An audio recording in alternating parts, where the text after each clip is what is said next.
como siempre, gracias por el tiempo, por el interés en difundir y ayudarnos, por ser parte también de esta lucha. Y bueno, un poco el título como intentamos transmitir es bien fuerte y bien claro, ¿no? El libro se llama Mentiras del litio. Y un poco lo que nosotros venimos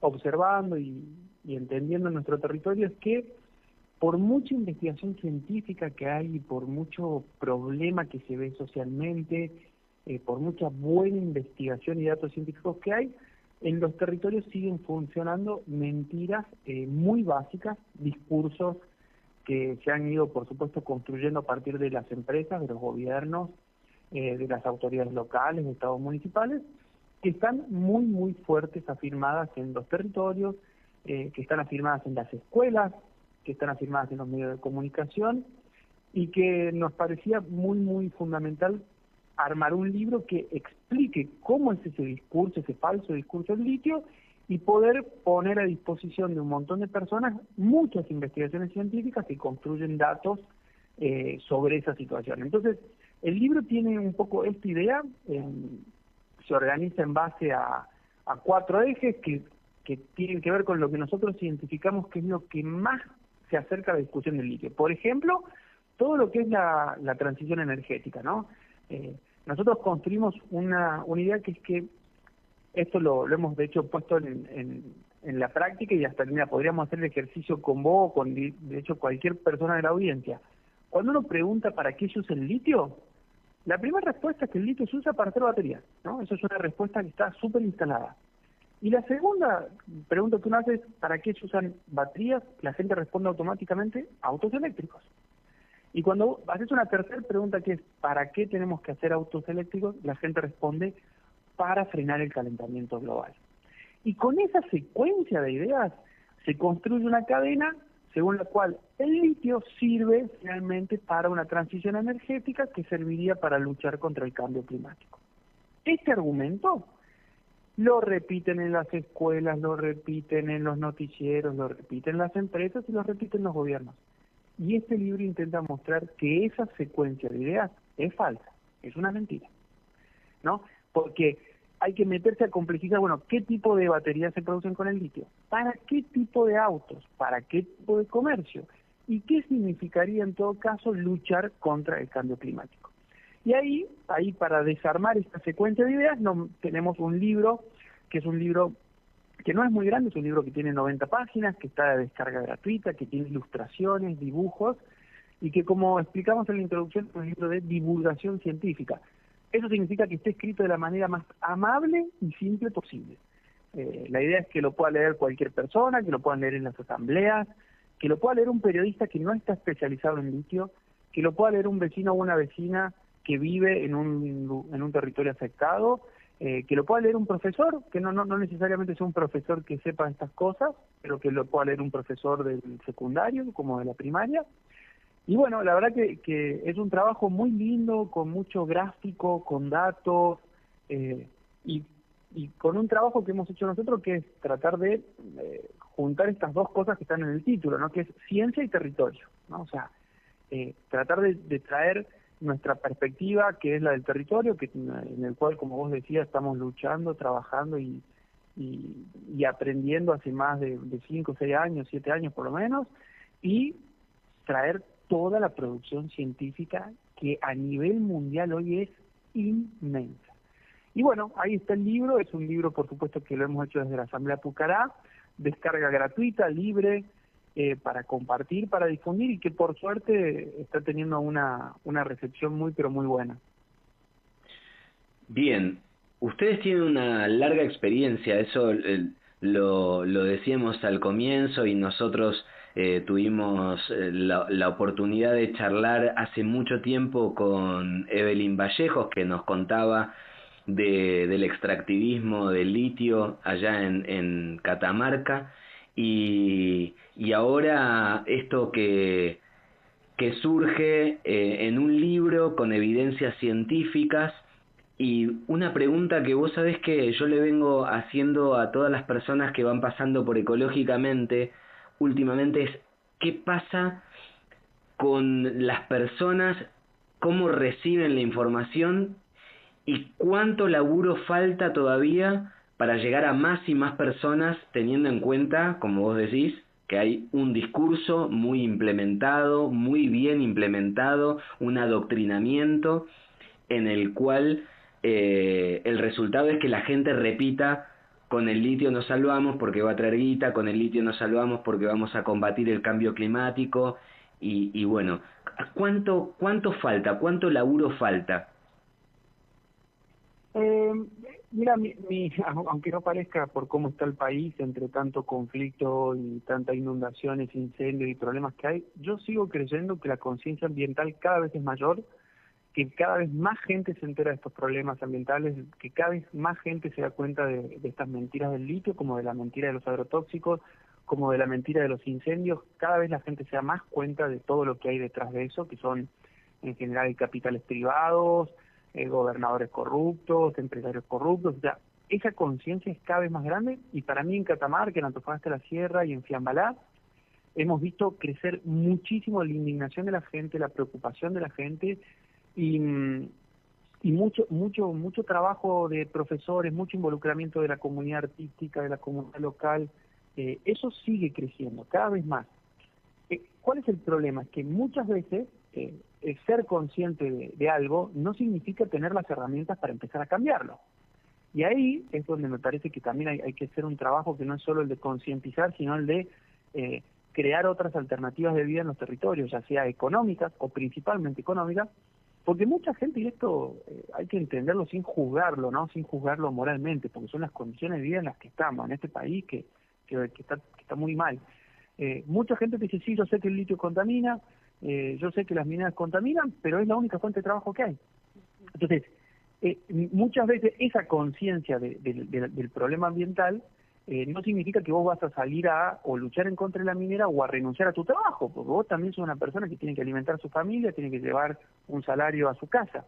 Entonces, lo que yo veo es que, así como hay mucho trabajo como este libro, mucho trabajo que estamos haciendo para distribuir información, nuestro gran desafío también es construir alternativas económicas, y eso implica también empezar a tomar acción contra las políticas del Estado en estos territorios que perjudican la posibilidad de hacer otras actividades económicas. Por ejemplo, no sé, el actual gobierno de Catamarca, que destruye cualquier emprendimiento turístico posible, ¿no? Entonces, todas las personas que trabajaban con el turismo ahora se tienen que volver a un trabajo vinculado a la minería. Eso es terrible, eso es terrible. Entonces, nosotros tenemos que luchar para concientizar sobre el problema ambiental y luchar para defender los puestos de trabajo alternativos a la minería.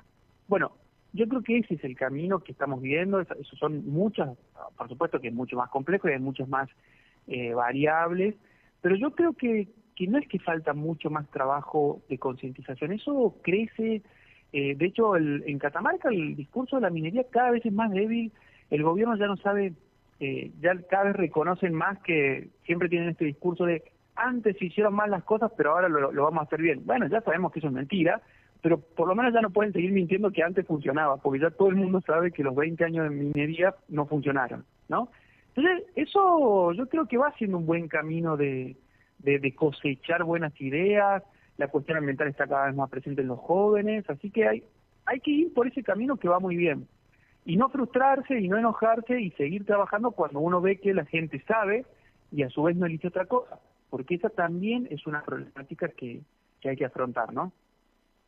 O sea, fundamental entender, y te agradezco por esta reflexión, fundamental entender entonces que no solamente la concientización, que eso está dando, como nos contás, buenos resultados desde hace mucho tiempo por el laburo que se va haciendo en cada territorio, sino una alternativa real ante esas urgencias y esa necesidad de, como decías vos, de llevar un salario a la casa para cualquier integrante de cualquier familia del país. Decir, bueno, tenemos esta alternativa.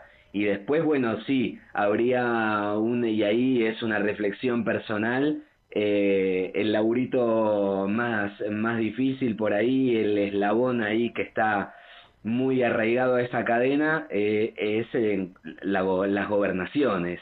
Esto de decir: che, tenés un pueblo que está exigiendo otra manera de vivir porque esta evidentemente no dio resultados.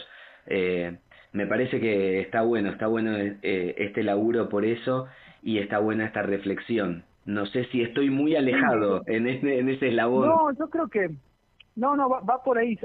Lo que pasa es que yo, por lo menos también un poco lo que uno va viendo después de muchos años de militancia, es que a veces uno piensa que la solución es solo una, ¿no? Es que es solo uno el camino.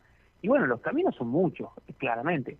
Por supuesto, por ejemplo, también este libro apunta mucho, y nosotros hablamos mucho de esto del territorio, de identificar cuáles eran las mentiras que dicen las empresas. Por ejemplo, yo estuve así personalmente dando charlas en Antofagasta de la Sierra donde venían empleados que trabajaban en la minera y ellos te decían, no, pero si a nosotros la minera nos dio una charla y nos dijo que no saca agua de este río. Y vos decís, no, pero pará, yo te voy a mostrar un documento, incluso documentos del gobierno y a veces incluso los documentos que la propia minera presenta donde efectivamente dicen que sacan agua de este río, ¿no? Entonces ahí, esa persona no es que va a salir de ahí, ese trabajador de la mina no va a salir y va a ir a renunciar. Pero ese trabajador de la mina va a empezar a decir, che, para esta empresa me están mintiendo. Entonces empieza a desarmarse esa imagen tan férrea que hay de que las empresas son lo mejor que nos puede pasar, de que si llegan inversiones extranjeras, lo mejor que le puede pasar a tu pueblo es que venga una empresa extranjera. Mentira. Las empresas esas extranjeras que se han instalado en Catamarca tienen unos convenios laborales nefastos, tienen situaciones de violencia laboral muy grandes, tienen un régimen laboral muy duro porque son trabajos que enferman a las personas, son trabajos mal pagos, tampoco es real la idea de que la minería es el mejor trabajo por su salario, ¿no? Todo eso nosotros con 20 años de experiencia nos damos cuenta que todo eso se desgrana y es mentira. Entonces, hay que ayudar también a fortalecer esa que son nuestras verdades.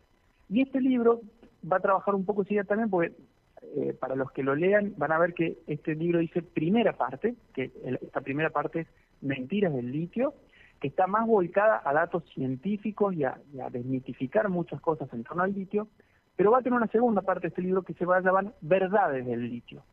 Y en esa segunda parte, que se va a llamar Verdades del litio, vamos a contar efectivamente qué es lo que pasa en un territorio afectado por la minería de litio, ¿no?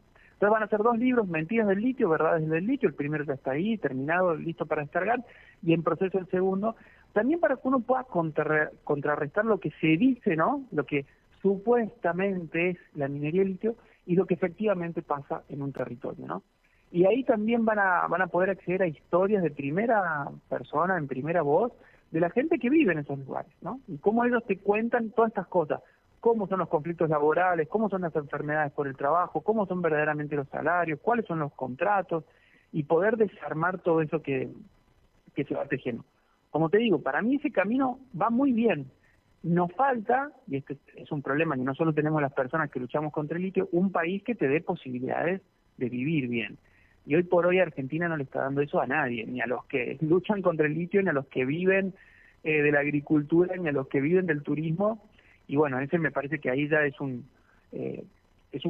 una reflexión que nos tiene que convocar a todos a hacer algo. Porque si no parecería ser como que, bueno, los de las Patagonias que resuelvan el problema de los incendios y los del norte que resuelvan el problema del litio. No, eso no nos va a sacar de este problema ambiental nunca. Necesitamos todos juntos entender cuáles son las relaciones entre economía y ambiente, cómo es el extractivismo, y yo tengo que tener mucha solidaridad con lo que pasa en la Patagonia, con lo que pasa en Salta con las inundaciones, con lo que pasa en Chaco con el despojo territorial de las comunidades wichí, y de la misma manera que tengo mucha solidaridad y trabajo y lucho por lo que pasa con mis vecinos de Catamarca. Entonces, me parece que también ahí va una cuestión muy importante de lo que tratamos de presentar con este libro, que son también miradas generales sobre cómo se vinculan esos problemas ambientales, porque si no tampoco nunca vamos a construir esa alternativa que necesitamos.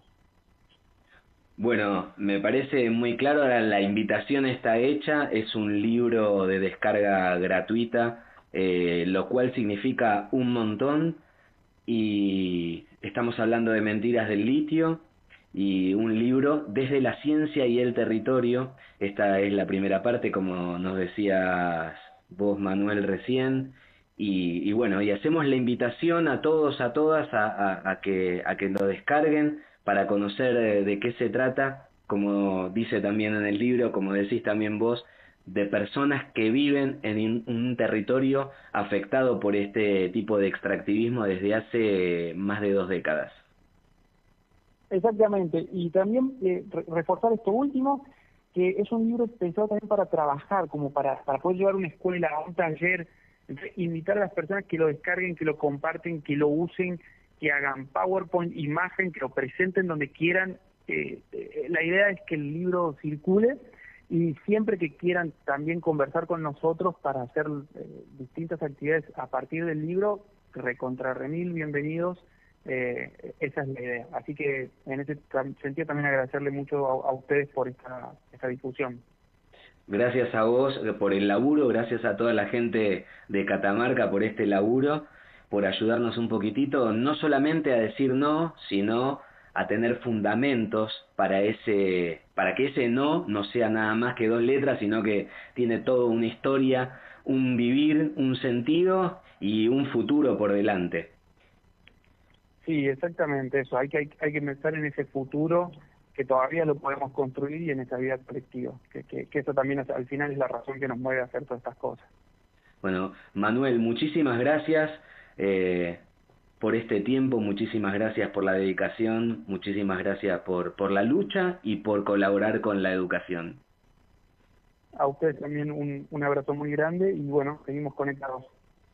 Abrazo muy grande, gracias, Hasta luego. Y me avisa la productora, mi nombre es Willy Cáceres, estoy acompañado por Mili Notario en la mesa, en la producción Marcela Blanco, en la operación técnica Vane Arecayo. Hoy Lucas y Gaby se tomaron un día sabático, podría decirse. Fue el cumpleaños de Lucas, exactamente. Bueno, yo me voy a conectar los auriculares porque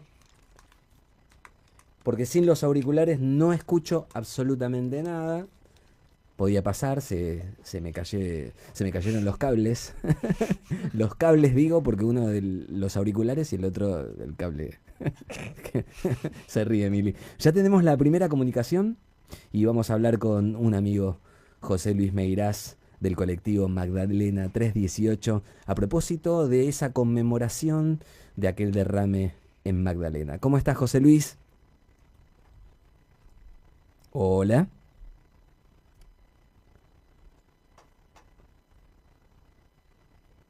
Bueno, ¿estamos en comunicación, Marce? Estamos en comunicación, nosotros no lo escuchamos, quizás él nos está escuchando. Decíamos que la semana pasada habíamos comentado sobre un nuevo aniversario a propósito del derrame de petróleo que hubo en Magdalena, a manos de la empresa Shell en el Río de la Plata, ¿no? Una catástrofe, decíamos en aquel momento, e insistimos, una de las mayores catástrofes a nivel ambiental. Ahora sí está José Luis al aire, me dice la productora que sí. Hola José Luis, ¿cómo estás? Hola, ¿qué tal? ¿Cómo andás? ¿Todo bien? Muchísimas gracias por tomarte este tiempito para charlar con nosotros. El sábado pasado estuvieron en plenas actividades, así que conmemorando este hecho que no hace más que ser uno más entre tantos que perjudican al ambiente, a la salud, a las personas, a los territorios en sí. Sí, exactamente. Eh, bueno, ahí por mensaje a Marcela acabo de compartirle el video de toda la actividad, como para que lo tengan.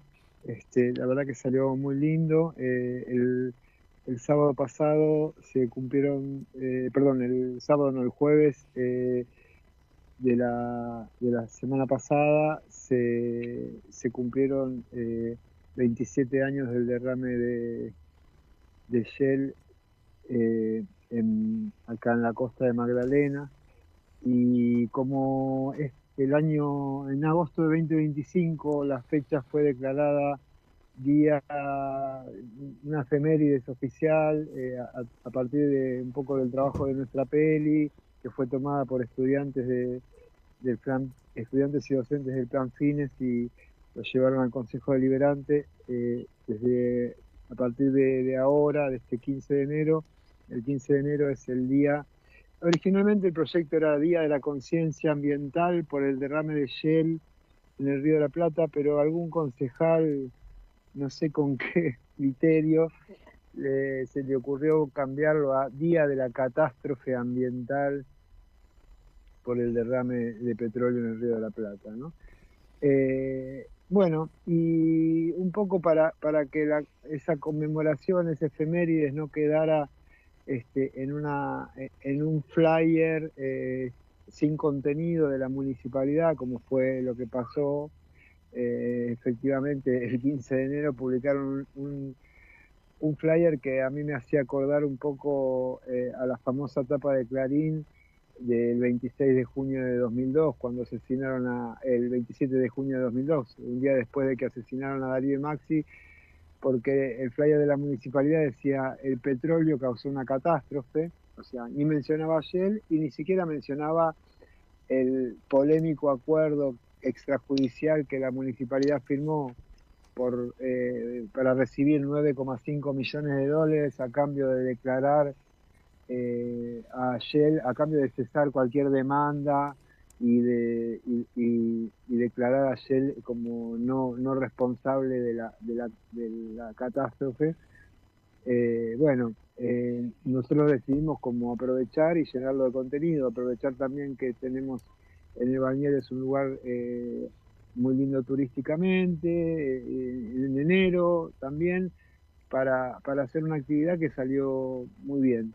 Convocamos a colectivos socioambientales de la región, hicimos una radio abierta, vino también una legisladora de Cava, la legisladora Mercedes Trimarchi del FIT, de Izquierda Socialista, vinieron una concejal y otra ex concejal de acá de Magdalena,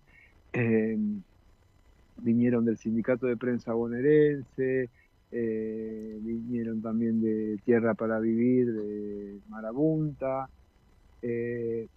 vecinos de Magdalena que se acercaron.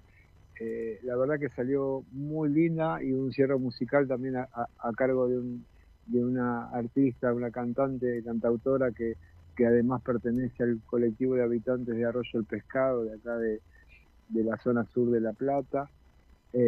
Así que salió muy lindo, se abordaron un montón de problemáticas. Bueno, en la radio abierta también pasamos saludos de gente que por cuestiones de distancia no podía acercarse, como Capocha Nievas de la Asamblea de Defensa del Territorio de Madryn, o la Asamblea de Mar Libre de Petroleras de Mar del Plata, la Asamblea de Mar Libre de Petroleras de Mar del Tuyú, Preservando Hudson,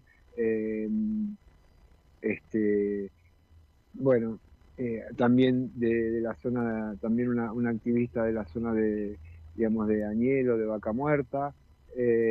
Así que, bueno, bien completito, mucha densidad de contenido, pero de una manera como muy agradable también. Trajimos una serie de cosas que no son habituales escucharlas en el balneario de Magdalena, y bueno, quedamos muy conformes con la actividad. Recién yo te escuchaba y bueno, en esta no mención a la empresa, venimos trayendo a memoria sábado tras sábado algunos de los testimonios de las personas que fueron pasando en diferentes charlas con nosotros. Por ejemplo, Abril,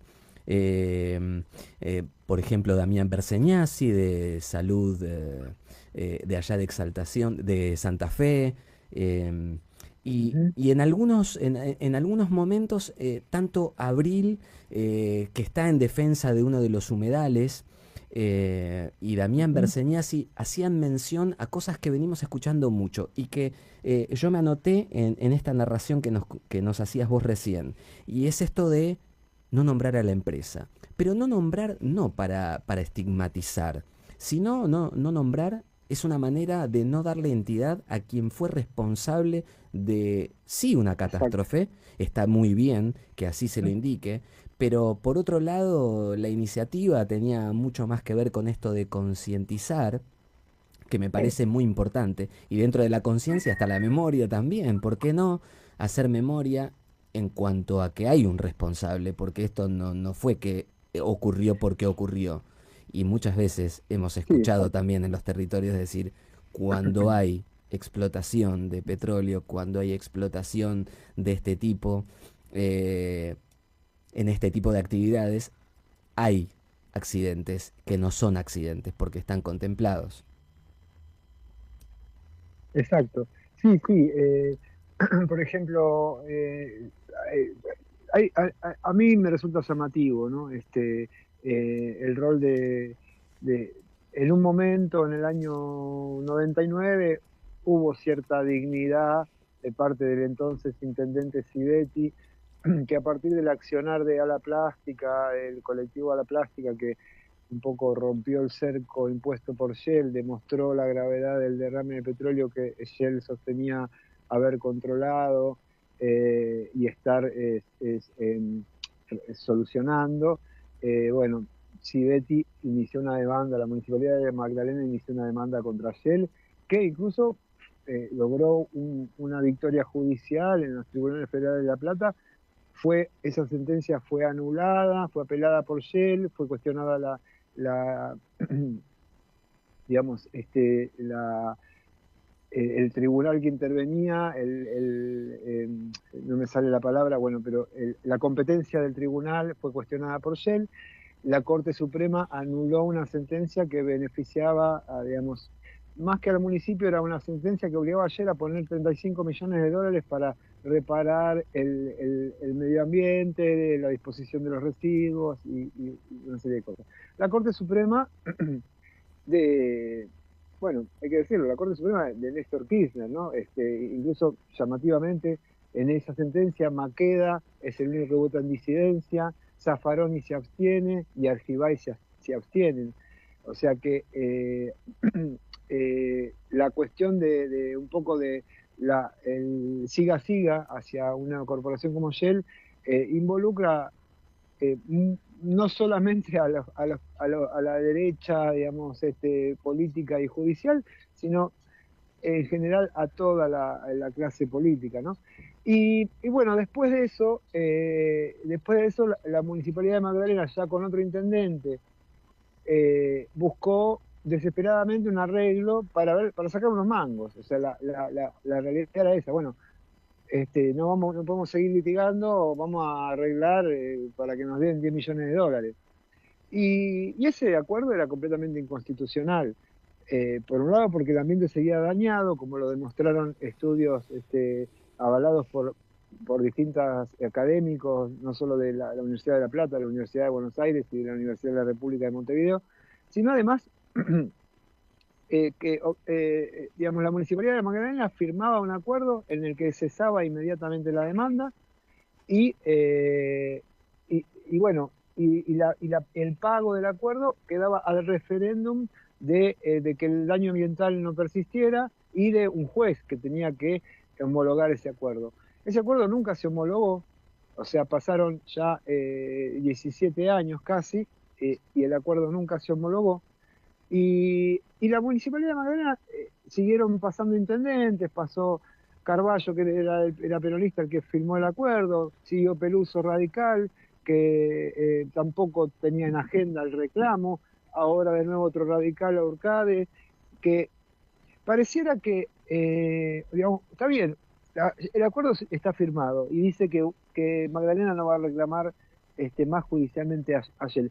Pero eso no significa que uno no pueda agarrar y decir públicamente que eso fue responsabilidad de Shell. Bueno, la municipalidad se cuida mucho de mencionar a Shell, como si eso, el solo mencionarlo, seguiría poniendo en peligro el cobro de ese acuerdo. Y otra cosa que nosotros sostenemos digamos, es un poco la posición, digamos, de Azarrío, de Ala Plástica, que fueron el grupo de activismo artístico que inicialmente desbarató la estrategia de Shell, y un poco sostenemos desde el documental La teoría del derrame, es que Magdalena se perdió una oportunidad histórica de desarrollar una clase política, cuadros políticos acostumbrados, digamos, formados en la discusión con una corporación, que se podía aprovechar la relación de David y Goliat en favor de Magdalena, y que incluso el beneficio económico, eso ya es una posición mía, el beneficio económico para Magdalena hubiera sido mayor a lo largo del tiempo sosteniendo el reclamo y sosteniendo el activismo, aún con ese fallo judicial de la Corte Suprema, porque hubiera logrado un marco de alianzas con organizaciones internacionales que hasta le hubieran asistido financieramente para sostener esa lucha, digamos, ¿no? Entonces, hay toda una mira corta que persiste. Y bueno, nosotros por eso, digamos, la causa Shell la seguimos señalando, seguimos diciendo que la causa sigue abierta, que Shell es responsable, pero al mismo tiempo articulamos con toda una serie de problemáticas, como lo hicimos con la red de comunidades costeras, como lo estamos haciendo ahora con, no sé, desde vecinos contaminados por Copetro en Ensenada hasta, qué sé yo, la Asamblea Socioambiental de Punta Indio, con distintas problemáticas, con distintas cuestiones. Bueno, y en ese sentido vamos a seguir apuntando ahí, con una mirada que no solo no sea como una cuestión de ambientalismo, digamos, si de tipo greenwashing o de tipo la palabra, digamos, la palabra más usada es esta de lo sustentable. No, digamos, con una mirada crítica también hacia el extractivismo, hacia el capitalismo extractivista y hacia digamos, la impunidad de las corporaciones que por obtener beneficios económicos digamos, increíbles, se llevan puestas comunidades, se llevan puestas territorios, se llevan puesta vida humana y no humana, y bueno, y están llevando al planeta al colapso, ¿no? Con respecto a esto de memoria, de la concientización, José Luis, la teoría del derrame, recordamos que José Luis es director de la teoría del derrame, educación ambiental, memoria y no justicia en Magdalena, justamente sobre este acontecimiento al cual se estaba refiriendo recién. ¿Sigue estando disponible?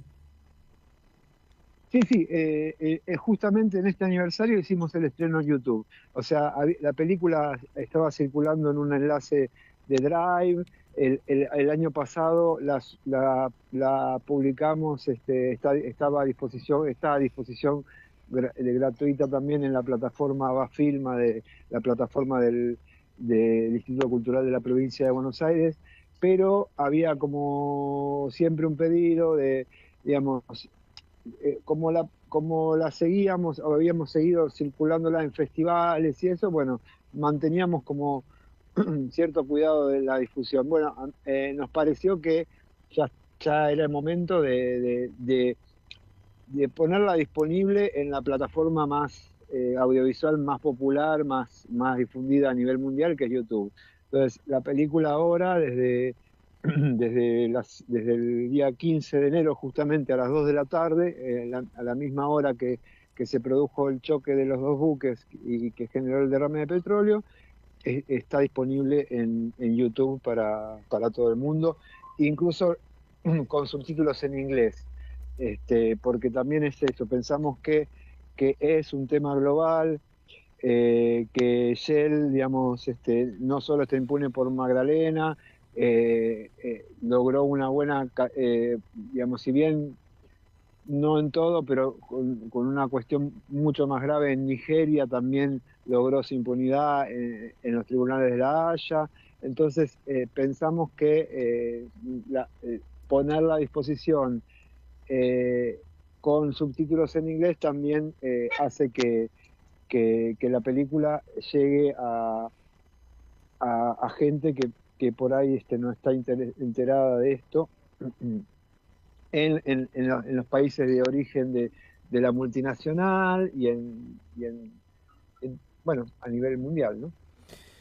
Bueno, José Luis, muchísimas gracias por este tiempo. Insistimos, está en YouTube, disponible, Historia del Derrame, sí. Educación ambiental, memoria y no justicia en Magdalena, la historia del derrame de petróleo, una de las catástrofes más grandes en cuestiones ambientales a nivel mundial.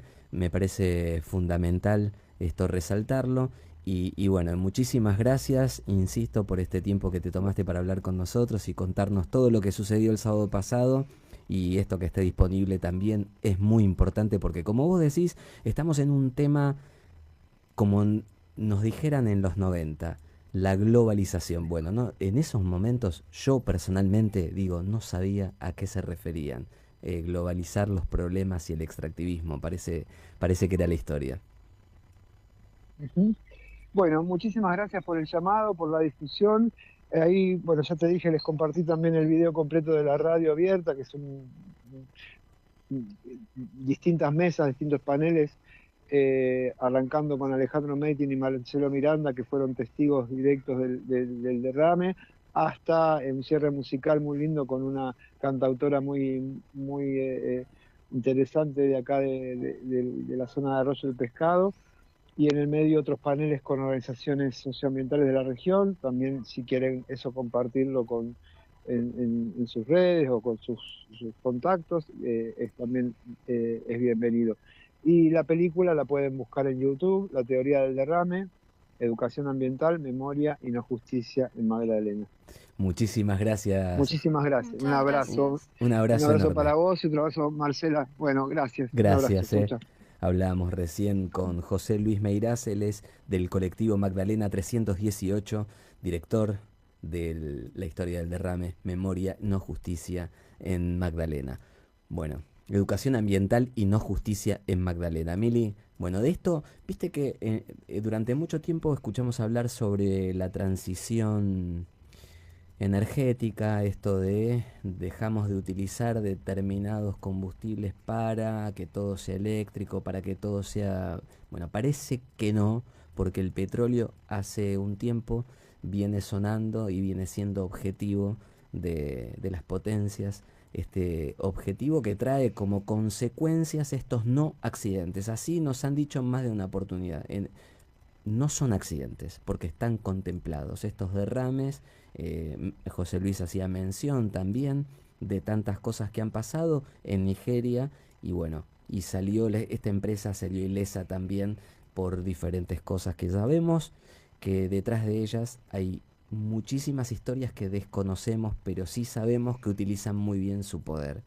Así que fuerte, muy fuerte. Recordamos también que como descarga gratuita está el libro que recién hemos pasado también al comienzo, que le agradecemos a Manuel Fontaine, que me parece que es muy necesario, Mentiras del litio, y todo ronda, como diría Manu Chao, en mentira, mentira, la verdad. Bueno, todo es mentira en este mundo. Estas propuestas de progreso, desarrollo, resultan ser no tan amigables como así dicen. Y también recordar que Ham también está a disposición, que es Historia del Agua en Mendoza.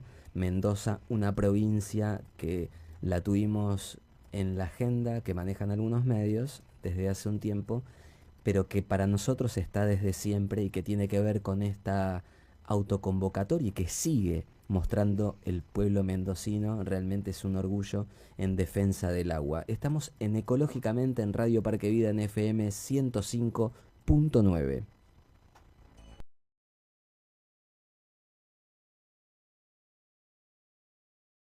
¿Cómo estás?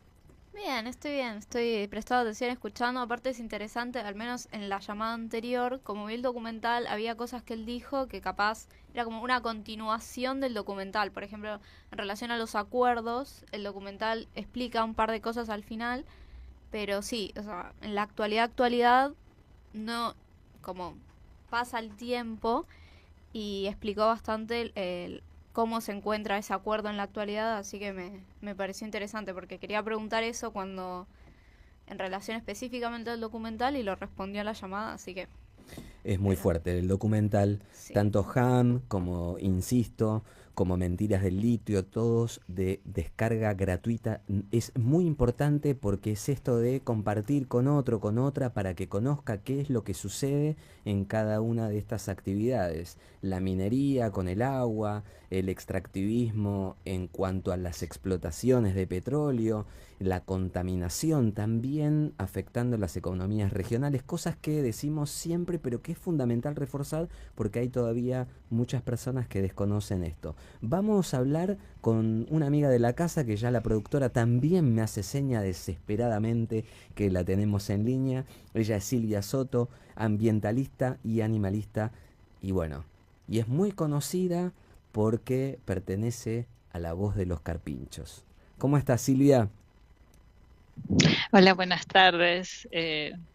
Bien, muy Bu- bien, gracias por la invitación. Mira, una cosa que decimos cada vez que hay alguna charla telefónica, una semana, 2 semanas, y es como que hubiera pasado un año. Porque en el momento que yo estaba por publicar la última charla o parte de la última charla que tuvimos nosotros, ya quedaba vieja, porque habían sucedido tantas cosas ahí en la zona. Así que por eso necesitamos que vos nos cuentes qué ha sucedido justamente con los carpinchos, estos que ya son famosos en toda la República. Así es, parece una noticia vieja, pero es la continuación nada más, ¿eh? Porque esta lucha continúa, la lucha por la supervivencia de todas las especies de la fauna silvestre y en especial de los carpinchos es una sola y viene desde el siglo pasado mínimamente con esta corporación, ¿no? Con este desarrollador inmobiliario. Y bueno, lo que podemos contar así de actualización es muy triste porque al día de hoy, luego de que estallaron las redes y los medios, que gracias a ellos visibilizamos esto que fue una relocación forzada y que el juez mismo de la Cámara de San Martín, que dictaminó cautelares que prohibían innovar justamente sobre el hábitat y el cuerpo de los carpinchos, aún así se ejecutó. Se ejecutó y como lo dijo, en forma prematura, irrazonable y contraria a las cautelares dictaminadas por esa misma Cámara. Y la verdad que fue una serie de sucesos que no podemos creer el grado de magnitud que desplegó este desarrollador inmobiliario junto con la administradora, junto con la municipalidad, Flora y Fauna y Desarrollo Agrario, ¿no? Porque todo en su conjunto hizo para que esta relocación forzada se ejecutara sí o sí, siendo inclusive no solo que estaban violando las cautelares vigentes, sino también su propio protocolo, porque estaba determinada la aprobación, la que presentaron, y que estaba apelada por la doctora María de las Victorias González Silvano, ¿sí? O sea, no estaba firme esta medida. Y para mayor abundamiento, ¿no? Entonces, estaba prevista para el día 12 de enero del 2026, desde las 2 de la mañana a las 9 de la mañana. Yo fui designada veedora de una de las partes que justamente encabeza la Asociación Cívica Callejeros Casa Quiere, y nos presentamos el domingo a la noche junto con unos 30 vecinos seríamos, para garantizar que no se olvidara la desarrolladora de convocarnos, ¿no? Entonces nos fuimos a la noche, nos quedamos toda la noche ahí con una ciudad sitiada porque cerraron todas las entradas y salidas de la ciudad de Nordeta, estamos hablando de más de 1.750 hectáreas, estábamos rodeados de docenas de camionetas, autos del COT, de Defensa Civil, de Vialidad, de seguridad privada, Securitas, Securión, bueno, y ABN mismo, era una cosa de una magnitud, vos decís, pero todo esto está desplegado para llevarse los carpinchos, ¿qué hay detrás de todo esto, no? ¿Por qué desarrollar esta magnitud de recursos, además, que los pagamos los vecinos? Esta es otra arista. Este operativo responde en realidad a algo que viene una causa judicial Bajos, se llama, que viene desde 2023 y que pide en su objeto que se relocalice a la mayor cantidad posible de carpinchos, y los que queden que se los vasectomice. Esto para nosotros es la extinción local, por lo cual nos oponemos firmemente desde un inicio. Pero aún así, aún con la aprobación administrativa y las cautelares, nosotros dijimos, bueno, vamos a presentarnos como veedores, porque el día anterior la administradora envió un mail de que lo iba a ejecutar. O sea, aunque estuviera las cautelares, estuviera apelado, que lo iba a ejecutar, lo estaba informando. Es por eso que nosotros nos presentamos en forma pacífica, y sin embargo esa noche que transcurrió no lo realizaron. ¿Por qué? Porque los carpinchos no entró ninguno a esa trampa pasiva que le llamaban, porque se supone que era debían entrar por decisión voluntaria propia. Esto no sucedió ni va a suceder en la fauna silvestre, entrar a una trampa por sí mismos. Bueno, la prensa estaba ahí convocada y pudo ver las trampas, pero ningún carpincho que haya entrado. Los carpinchos estaban descansando enfrente, y igualmente recién se retiraron las camionetas con caniles alrededor del mediodía, ¿sí?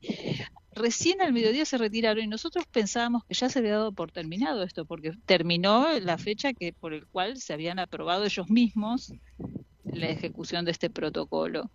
Sin embargo, al día siguiente, sin notificar a mí, que había sido designada veedora, ejecutaron todo el protocolo de una forma que gracias a que filmaron muchos vecinos de diferentes maneras, en diferentes lugares, podemos tener más o menos el ciclo, el derrotero completo de lo que hicieron, ¿no? Porque realmente ningún carpincho entró, pero lo taparon con lonas negras, por lo que creemos que les dispararon, ¿sí?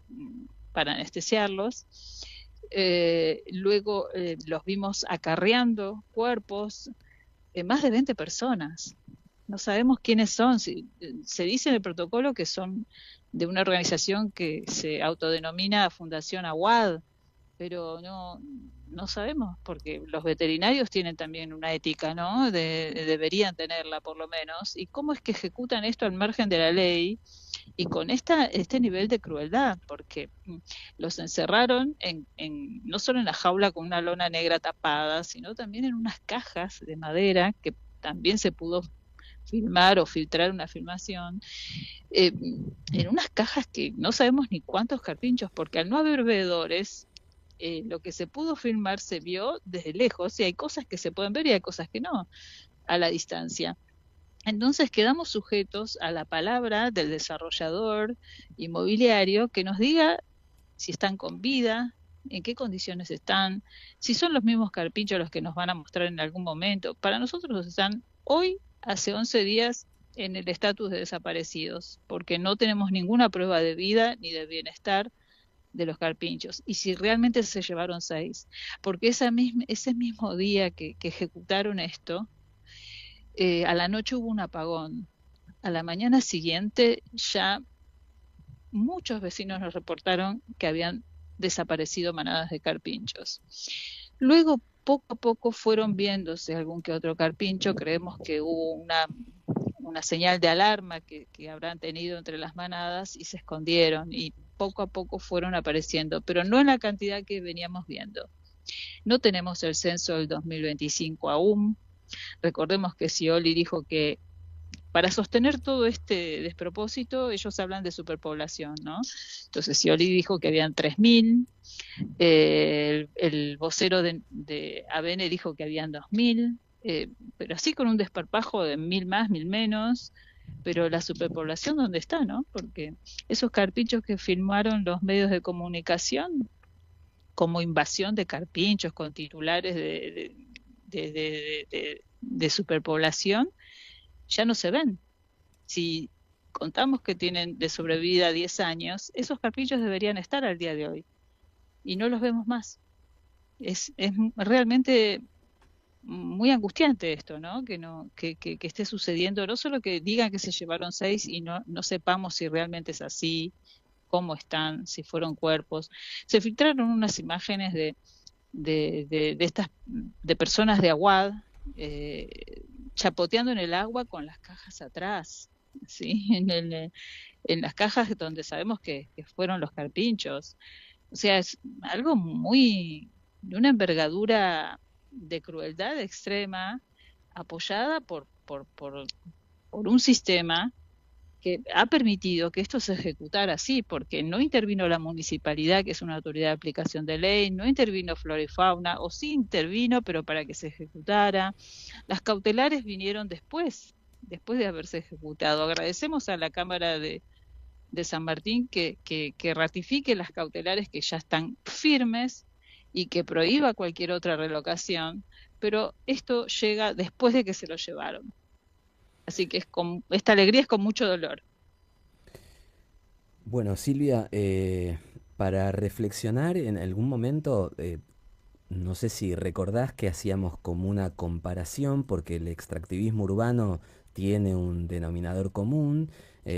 Nosotros la semana pasada hemos hablado con Jonathan Valdivieso justamente por un operativo que se realizó de madrugada. Tenemos varios denominadores comunes, un operativo que se llevó de madrugada para desalojar familias en el barrio Rodrigo Bueno, y también fue un operativo muy grande.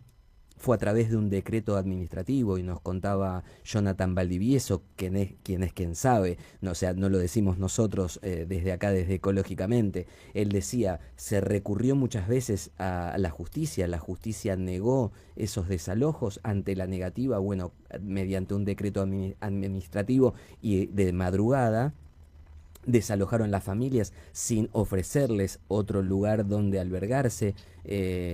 Después nosotros hacíamos mención de Abril es de los humedales de Hudson, también desarrollos inmobiliarios.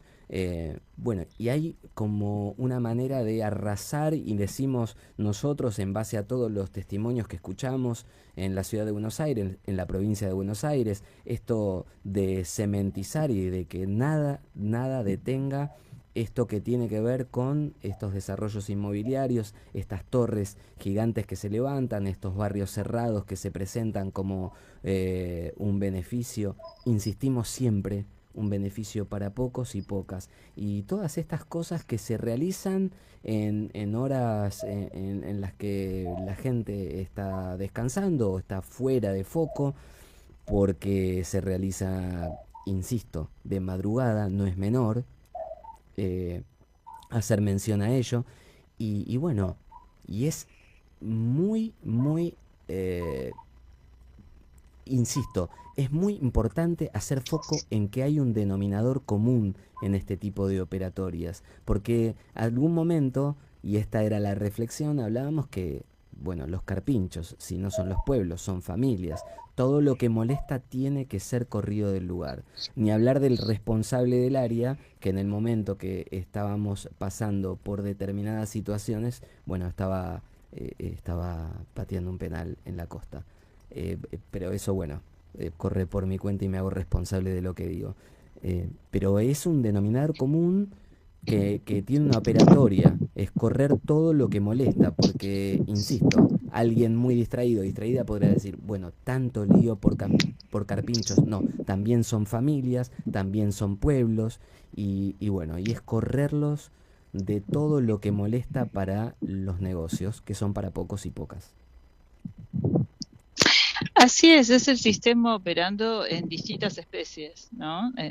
Y en todas, en todo lo que obstruye su codicia ilimitada, porque parecería ser que no tiene fin. De hecho, este plan director de este desarrollador inmobiliario es ilimitado, entonces no tiene freno, no tiene límite. Y esto se ve operando en que todo avanza sin ningún... sin que se cumpla ningún recurso legal, porque estamos hablando directamente de que si bien la justicia determina algo, lo determina después, pero tampoco se continúan frenando los incumplimientos. Hay incumplimientos, desobediencia, y continuamos con un sistema judicial que está puesto ahora en cuestionamiento, ¿no? Como la seguridad jurídica de cualquier ciudadano, no solo de la especie carpinchos, hidrocaerus de drogaeris, es de cualquier especie, como bien lo decís vos. Es el mismo sistema operando en distintas facetas de acuerdo a sus necesidades. Y olvidándose que en realidad no se trata de un déficit, que estamos cubriendo un déficit poblacional o social que requiere de determinada reubicación, pero organizada, digamos. Pero ni siquiera eso es porque sí, por detentar el poderío, un poderío económico para cubrir el 100% del área como la máxima rentabilidad, ¿sí? Llevándose puestos a seres humanos, llevándose puestos a nuestros bienes naturales comunes, llevándose puestos a la fauna silvestre, a toda la fauna silvestre, ¿no? Bueno, Silvia, te agradecemos mucho este tiempo que te tomaste para charlar con nosotros y vamos a seguir adelante con estas charlas porque como decimos siempre con el equipo de Ecológicamente no nos manejamos por una agenda, sino que nosotros continuamos con los temas porque es muy necesario refrescar todo el tiempo y aquellas personas que van conociendo los temas como una novedad, tienen que saber que esto viene desde hace muchísimo tiempo. Hay un hilo conductor en todo esto, por eso agradecemos profundamente la labor de la prensa, la labor de cada oyente que difunde, que comparte, que arroba toda esta problemática, porque si no estaría blindado en el silencio, ¿no? Estamos hablando de un mega barrio privado, pero también se silencian otras acciones. Pero recordemos que ni el ambiente ni la fauna silvestre es privado, son bienes naturales comunes. Y tenemos derecho a participar de la protección. Y no solo el derecho, también la obligación, ¿no? De proteger a nuestra misma especie también, ¿no? Así es. Muchísimas gracias, Silvia. Muchas gracias. Muchísimas gracias a ustedes. Y bueno, a disposición para cuando gusten. Así será. Un abrazo muy grande. Abrazo grande también y a toda la audiencia. Gracias. Muchísimas gracias. Hablábamos recién con Silvia Soto. Ella es ambientalista y animalista. Además, pertenece a la voz de los carpinchos. Por eso decíamos, Mili, esto es anecdótico, que se traten de carpinchos porque han salido memes, han salido un montón stickers, pero van más allá. Tiene que ver con una operatoria en cuanto al extractivismo urbano y es darnos cuenta dónde estamos paradas, que hoy pueden ser los carpinchos en el barrio Rodrigo Bueno, pero mañana puede ser otro barrio porque hay un desarrollo inmobiliario urgente y hay que cumplir con esos deberes que tienen intereses, que tienen tantas pero tantas cosas detrás que nosotros sí desconocemos. A pesar de estar en un medio de comunicación, nosotros tenemos la obligación de decir que desconocemos qué es lo que pasa, pero sí hay algo que vemos y es que no importa quién esté delante, se tiene que correr si hay un negocio. Incluso hay cierta contradicción, ¿no? Porque con respecto a al menos a los barrios privados, al comienzo, incluso todavía, ¿no? Los barrios privados son, bueno, por las zonas en las que se encuentran, son zonas primeramente cerradas, alejadas como de la sociedad, tienen su propia sociedad, por así decirlo, y más allá de eso, tienen como la característica de que están en zonas naturales, ¿no? Y de alguna manera es una contradicción en sí misma porque dañan un hábitat natural para crear un hábitat natural artificial. Te invitamos a que sigas con nosotros en Ecológicamente. Estamos en Radio Parque Vida FM 105.9.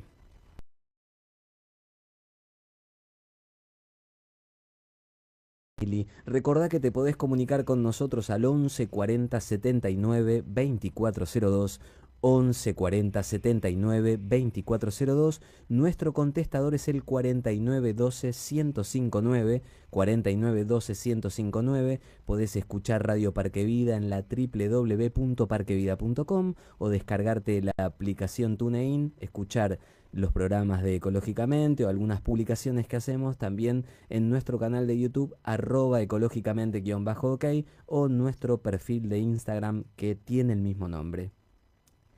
Adelante, Mili. Siguiendo con el tema de los carpinchos, ahora les dejo las redes sociales.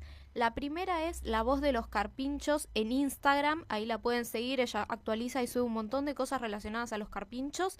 Y en su Instagram personal, que es silvia.a.soto, ahí la pueden seguir, ahí se pueden estar enterando de esta caminata pacífica que van a hacer por la vida de los carpinchos. Muy bien, Mili, muy bien la productora, muy bien, ¿eh? Y me avisa que tenemos ya en línea, vamos a hablar con Ariel Coletti, él está en Maipú, en Mendoza, más precisamente en Tunuyán. Hola, ¿cómo estás, Ariel? Hola, buenas tardes a toda la gente que está escuchando y a ustedes ahí. Buenas tardes, muchas gracias. Y bueno, y ustedes vienen de un caravanazo tremendo. Allá recién hacíamos mención de HAM, Historia del Agua en Mendoza, y hacíamos mención también que ustedes vienen de un caravanazo tremendo, y la gente de Mendoza siempre generando ese, por lo menos nosotros que estamos acá en la ciudad de Buenos Aires, como ese orgullo, ese correr por la sangre que se calienta y que llega al corazón para latir fuerte, fuerte. Sí, decimos que nos corre agua a los mendocinos, aparte de vino.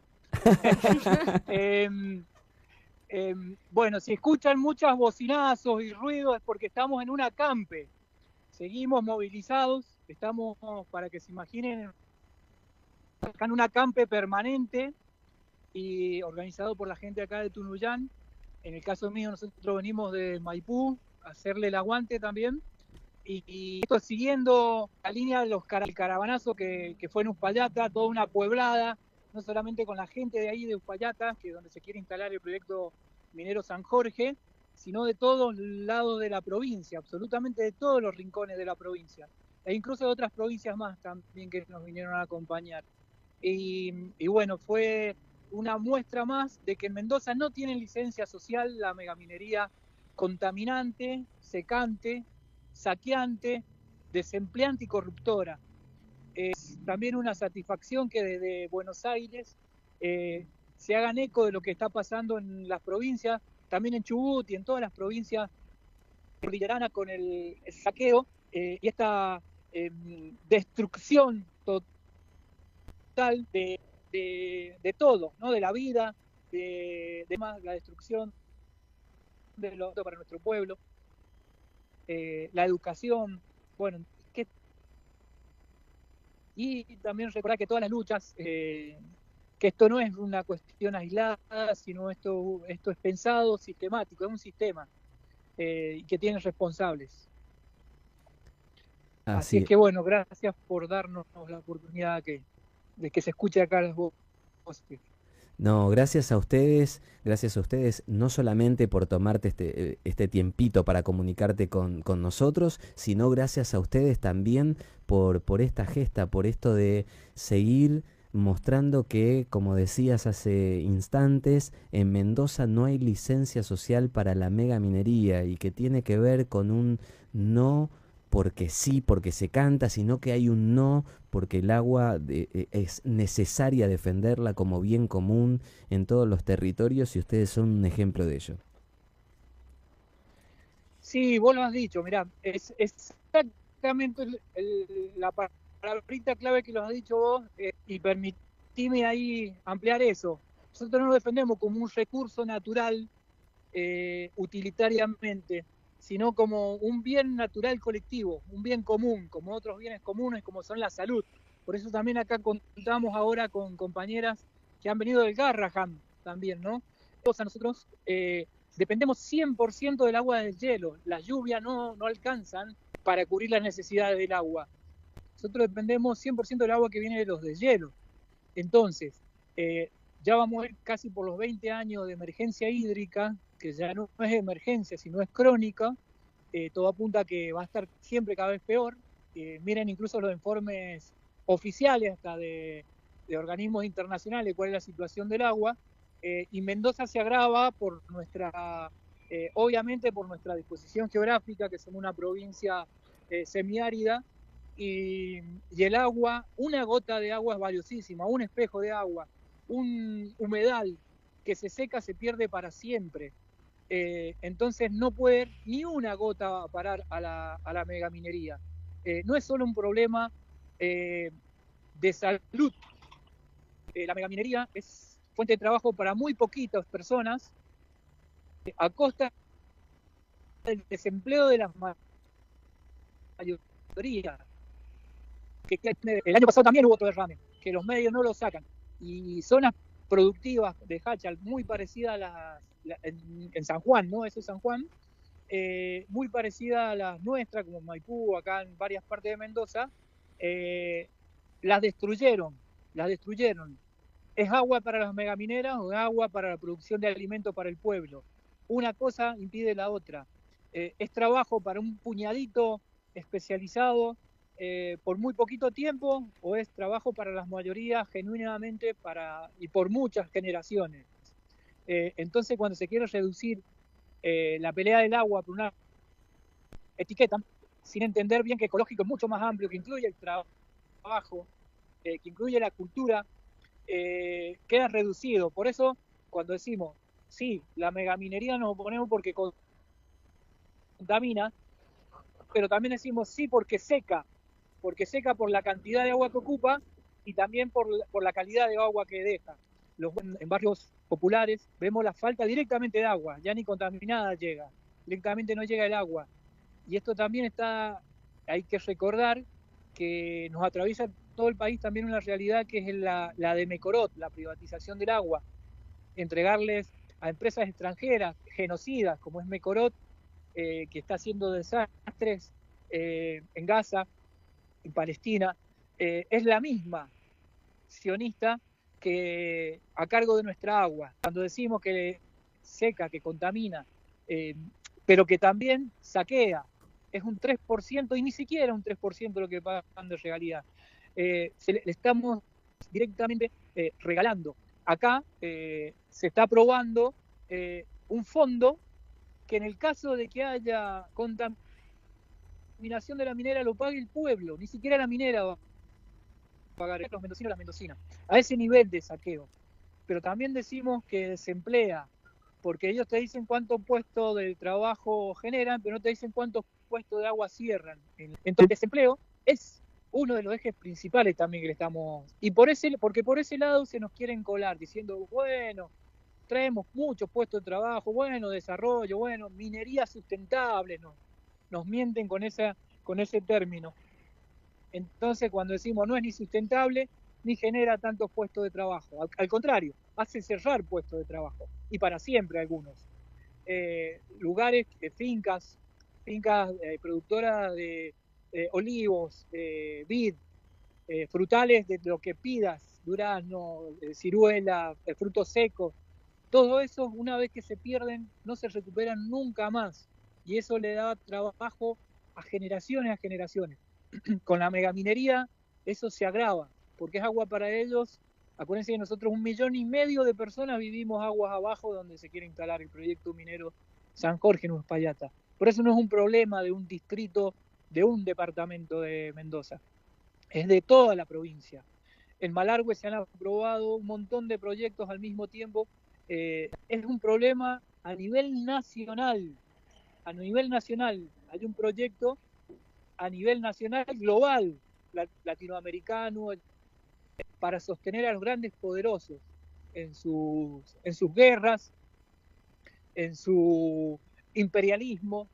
Y bueno, cuando nosotros estamos frenando desde acá de Mendoza el avance megaminero, en el caso nuestro, hace 18 años que lo venimos haciendo de nuestra asamblea maipucina. Hay otro que hacen 20 años y más, en Chubut desde el 2003, y que cuando venimos frenando esto no lo hacemos solamente por nuestras localidades, lo hacemos por todo el país, porque averigüen, que escuchen al pueblo chileno afectado por la megaminería, para ver si es el modelo que quieren traer acá.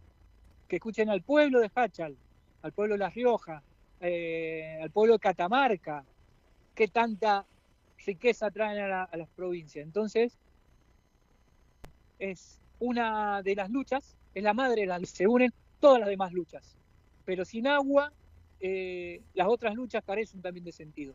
Sin agua no hay vida, y no es una frasecita bonita, no es una bolufrase de internet cuando decimos que el agua es vida. Es sin agua no hay producción de alimentos, sin agua no hay trabajo directamente. Entonces vale más que el recurso mineral que se te puede imaginar, como el litio. El agua vale más que el litio, vale más que el oro, vale más que el petróleo. Entonces, desde acá, repetirle las gracias a los medios de comunicación que permiten romper el cerco mediático que tienen todas las luchas y en especial la lucha del agua. Entonces, lo que ustedes hacen desde su lugar, dándole voces a todas las otras luchas y sobre todo la del agua, nos permite dar un paso gigante en lograr la concientización de todo lo que están escuchando, porque a veces se escucha desde otra provincia, sobre todo Buenos Aires, ¿no? Bueno, es algo que nos pasa lejos y no tiene absolutamente nada que ver con nosotros, lo del agua en Mendoza, con lo que pasa en Buenos Aires. Recuerden también, para que se sostengan algunos proyectos en Buenos Aires, plata salen de las regalías mineras. Que se sepa también que se sacrifican pueblos. Nosotros estamos destinados así según ellos, ¿no? Nosotros no vamos a permitir. Pero según sus propios escritos, somos pueblos sacrificables. Ese es el concepto. Pueblos sacrificables. Entonces, que se sepan que muchas cosas con las regalías mineras se sostienen en Buenos Aires, por ejemplo, y que para eso van a sacrificar mendocinos. Entonces, no hay que ser cómplice en ninguno de los lugares que nos toca estar, ni sosteniendo a los políticos de todos los colores que transan con el extractivismo. Acá en el caso de Mendoza se dieron la mano los partidos hegemónicos para destruirnos la 7722.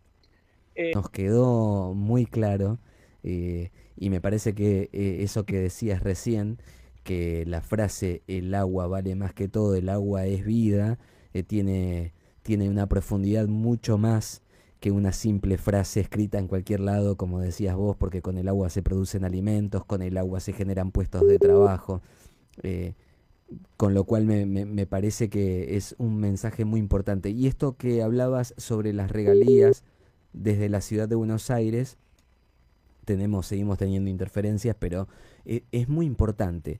Es muy importante saber que con esas regalías, que en algunos casos no llegan ni al 3%, en el caso del Livent alguna vez nos avisaron también y nos advertían desde Catamarca que el Livent estaba denunciada por subfacturar ese 3%, y bueno, y la justicia había determinado que realmente subfacturaba, con lo cual es una locura, y además ni toda la plata del mundo justifica que la gente de los territorios pierda sus puestos de trabajo, se le contamine el agua, se le escatime el agua, porque ya sabemos en qué termina todo eso. Y además las provincias extractivistas, como bien mencionaba recién Ariel, desde Mendoza, son pobres y cada vez más pobres. Catamarca, La Rioja, hay un montón de San Juan, hay un montón de ejemplos de lugares donde el extractivismo tiene décadas y décadas. En algunos lugares 3 o más décadas haciendo estragos en las sociedades, fragmentando, contaminando, extrayendo y llevándose el dinero, ese dinero que prometen que va a venir y que se va a derramar. Lo único que vemos derramado es el petróleo, como nos contaba José Luis Meirás, como ha sucedido tantas veces. Así que le mandamos un abrazo a Ariel Coletti. ¿Se ha cortado definitivamente la comunicación o está en línea? Está en línea, me dice la productora. ¿Estás en línea? No sé si nos pudiste escuchar algo, Ariel. Sí, también te escuchaba un poco cortado. Acá estamos también con una compañera de Tunuyán. Te escuchábamos un poco cortado, pero te escuchamos.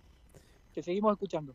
Bueno, decíamos que muy importante esta reflexión, te agradecemos muchísimo porque nos quedó y nos queda muy graficado esto de decir, bueno, somos más de 1 millón de personas que dependemos del agua y el agua se le pretende dar a las mineras, no deja dinero, no genera puestos de trabajo, contamina y hace que escasee un bien común, como nos dijiste vos, y lo tomamos, un bien común colectivo, porque dependen las vidas, dependen los trabajos, dependen las familias y dependen todos los territorios de ese agua que se desaparece. Ariel, si nos escuchaste, agradecemos y esperamos volver a comunicarnos con vos y con todas las personas de allá de Mendoza, porque para nosotros es un placer, es necesario y como dijiste, es una obligación como ciudadanos, ciudadanas, tomar el compromiso de saber que lo que ocurre en cualquiera de los territorios de nuestro país y de Latinoamérica nos ocurre a todos, todas, porque las consecuencias son más que evidentes. Bueno, muchísimas gracias. Y hay más voces de todos los departamentos de Mendoza para escuchar, así que cuando quieran. Un gusto. A disposición. Un abrazo muy grande para todos, a todas allá en ese acampe maravilloso. Muchas gracias. Un abrazo. Gracias, gracias. Hablábamos recién con Ariel Coletti. Él es de Maipú, Mendoza, pero están ahí en Tunuyán, en un acampe donde no hay licencia social.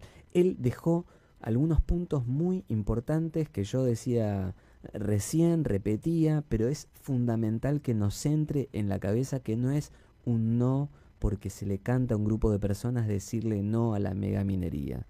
Hay corrupción, hay en juego un bien común, él lo expresaba muy claramente, decía un bien común y colectivo, porque dependen las familias, dependen los puestos de trabajo, las economías regionales que ya existían y que se ven destruidas, y él nos decía algo muy importante, entre tantas cosas muy importantes que nos dejaba como reflexión, y es, esas cosas no se recuperan, y no se pueden recuperar una vez que se contamina, que se termina, que se secan esos lugares donde hay agua, sabiendo que lo hemos aprendido muy bien de Marcelo Romano, abogado ambientalista también, que está siempre ahí en las luchas, defendiendo el agua, y que nos dice Mendoza es un desierto y hay muy poca agua. Y él nos decía, no es una cuestión solamente de los mendocinos, sino también de San Juan, de La Rioja, de Catamarca, de todas nuestras provincias, de Jujuy, de Misiones, de Entre Ríos. Bueno, el agua corre peligro. Hace mucho tiempo, y yo lo venía mencionando, teníamos ahí anotado en un papel de trabajo de Ecológicamente, allá por el 2022, el 2022, crisis hídrica en Mendoza, alerta. Bueno, estamos en el 2026. Y ha pasado mucho tiempo, parece que no ha pasado nada, y han pasado muchas cosas, muchas se han profundizado, pero nosotros tenemos una obligación como ciudadanos y ciudadanas, para después nos despertarnos un día y ver que en nuestro grifo no sale agua. Ecológicamente en Radio Parque Vida FM 105.9.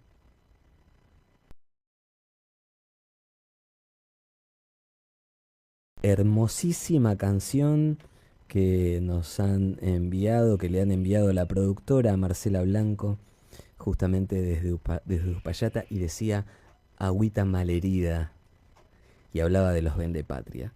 Bueno, esas personas que realmente tienen la oportunidad de tomar decisiones y muchas veces realmente suena como inentendible, ¿viste? No sé si a vos te pasa, porque vos sos muy joven, Mili, pero yo a veces pienso y digo, ¿qué pasará por esas cabezas en el momento, como decía mi viejo, cuando apoyás la cabeza en la almohada y estás vos con vos mismo? ¿Qué pasará por esa cabeza sabiendo que se le arruina la vida a tantas personas y que no fuiste elegido o elegida para hacer eso justamente? Ya tenemos comunicación telefónica, me dice la productora, me dice que sí, como diciendo, si te estoy haciendo la seña, ¿para qué me preguntás 20 veces siempre lo mismo? Vamos a hablar con Simón, él es parte de la Brigada Andina y realmente hablando de justamente todo lo contrario a esos vendepatria, están ellos ahí al pie del cañón, luchando por el prójimo, poniendo, como nos dijo Corín, una vecina de Mallín, de allá de la Patagonia, dijo, nosotros siempre vamos a estar por el prójimo. ¿Cómo estás, Simón? Hola, buenas tardes, ¿cómo estás? Bueno, muchas gracias por tomarte este tiempo para hablar con nosotros, sobre todo en estos momentos, que sigue, para quienes no lo saben, sigue la lucha contra el fuego, porque no cesa, ha disminuido, pero no cesa, y bueno, y la verdad que agradecer, no solamente la llamada, sino la tarea que tienen ustedes. Bueno, de la misma manera les agradecemos a ustedes el espacio para poder visibilizar estas situaciones. La verdad que se están diciendo muchas cosas en varios medios y está bueno que la gente de a pie tenga un poco más de presencia. En este sentido, es recíproco el agradecimiento. Sí, creemos desde este espacio que es fundamental escuchar las voces de las personas que habitan los territorios. Porque eso de estar escuchando todo el tiempo que sale alguien con una responsabilidad política, con un puesto, y que dice tal o cual cosa, que el medio lo replica, que la gente después repite lo que alguien dijo, cuando en realidad escuchás a los pobladores, como nos dijera Corina hace muy pocas semanas, y realmente empezás a entender de qué se trata. Claro. Así que si querés contarnos en qué situación están hoy allá en la Patagonia, adelante, Simón. Bueno, trato de ser breve, igual, si es por arrancar por lo más importante, es que el incendio continúa activo y bastante. Los incendios, porque nos encontramos ahora mismo en un triángulo, se ha armado un triángulo entre 3 incendios en lo que es la zona de Patriada, que supongo que es uno de los que más nombraron, lo que es el Parque Nacional Los Alerces, que es el incendio más grande, un poquitito más al sur, unos pocos kilómetros más al sur de lo que es el lago Puyén, y lo que es la zona del Turbio, al sur del lago Puelo. Hay 3 incendios, 3 focos que hasta el momento venían cada uno trabajando en su territorio, y en la última semana, esta última ventana de calor, que han visto que estamos ahora en emergencia en el norte de la zona austral por altas temperaturas, nos encontramos con que han revivido focos muy importantes y ha viajado el incendio. Ahora mismo lo que es el incendio de Patriada se está alejando del pueblo de Puyén, salvo una zona caliente que se encuentra muy cercana, y se sigue trabajando ahí porque siempre continúa con vida el fuego debajo del suelo, ya lo habrán oído nombrar. Y una rama muy grande, un dedo que se convirtió en la nueva cabeza del incendio, se fue directo hacia el sur, camino hacia la localidad de Cholila. Por lo tanto, la situación cambió bastante. Lo que es el centro de la comarca del paralelo 42, no sé si todos saben que la comarca es un conjunto de localidades que son compartidas entre Chubut y Río Negro. Nos encontramos en la frontera entre provincias, conformada por Epuyén, El Hoyo, Lago Puelo, El Bolsón, El Follel. Entonces, lo que es la zona central de la comarca, que era Epuyén, comenzó a viajar hacia el sur. Ahora ya cambiamos de zona, digamos, cambiamos de valle para lo que es el combate y la presencia de las fuerzas de combate al fuego, ¿no? Entonces, el fuego está muy activo, estamos a la espera de cambios de viento.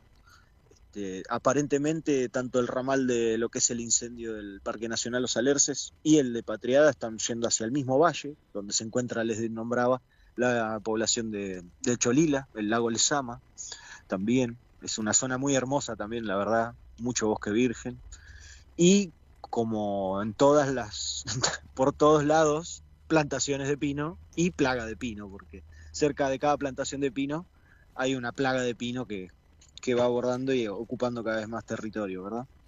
Eso sería más o menos un resumen de lo que está sucediendo ahora mismo. La gente de Bolsón, de El Hoyo y de Puyén no tanto, están yendo hacia Cholila ahora a combatir el fuego.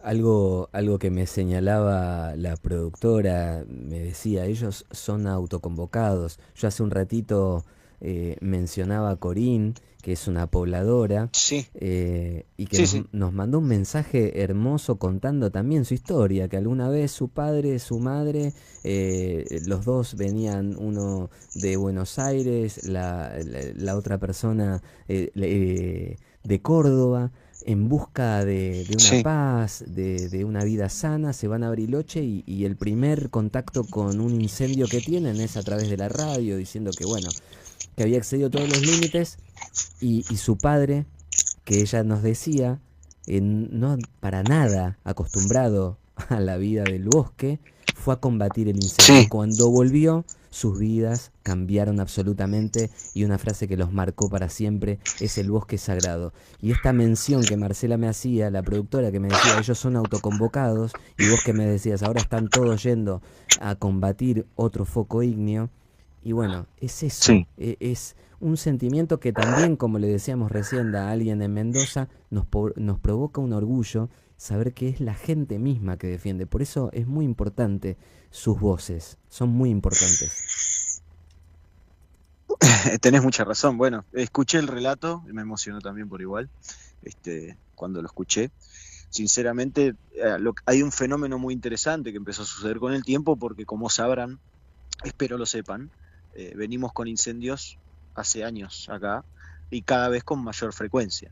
Entonces empezó a suceder lo natural, que es que las comunidades empiezan a adaptarse, por ende a aprender a manejar el fuego, a aprender a leerlo, a aprender a lo que es la limpieza, la prevención, aprender a proteger a los demás, aprender a aprender protocolos que tienen que ver con el trabajo de las fuerzas. Nosotros somos todos civiles y estamos tratando de replicar, tratando de aprender, tratando de seguir protocolos que utilizan las instituciones de combate de fuego, y por ende empieza a armarse una nueva cultura, una nueva rama de la cultura de la zona, en la cual casi todo el mundo sabe sobre fuego, sabe sobre incendios, sabe sobre maquinaria, sabe sobre viento, sobre topografía. Empieza a correr un montón de información porque no